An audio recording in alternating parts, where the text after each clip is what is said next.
Super six లో భాగంగా చంద్రబాబు గారు చేసిన వాగ్దానం మహిళలకు ఆర్టీసీ బస్సులలో ఫ్రీగా ప్రయాణం చేసే వెసులుబాటు. మరి చంద్రబాబు గారు నెల రోజులైనా ఈ చిన్న వాగ్దానాన్ని ఎందుకు నిలబెట్టుకోవడం లేదో సమాధానం చెప్పాల్సిన అవసరం ఉంది. మహిళల కోసం చేసిన ఈ వాగ్దానం చాలా ప్రాముఖ్యమైంది.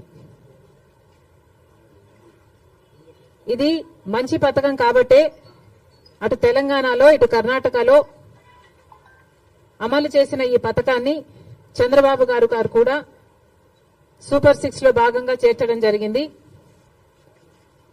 మరి తెలంగాణ ప్రభుత్వం రేవంత్ రెడ్డి గారు కాంగ్రెస్ పార్టీ తరఫున ముఖ్యమంత్రి అయిన ప్రమాణ స్వీకారం చేసిన రెండో రోజే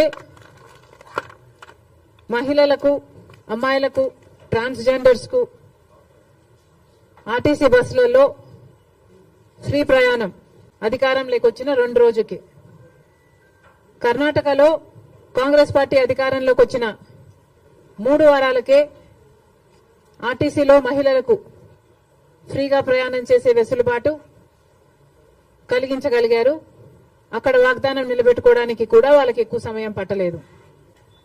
మహిళలు అన్న వాళ్ళు మన జనాభాలో సగం.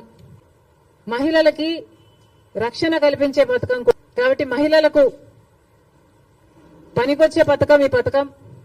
మరి ఈ చిన్న పథకాన్ని అమలు చేయడానికి చంద్రబాబు గారికి ఇంత సమయం ఎందుకు పడుతుందో, దీంట్లో విధి విధానాలు ఏముంటాయో, పరిశీలించాల్సింది ఏముంటుందో మాకైతే అర్థం కావటం లేదు.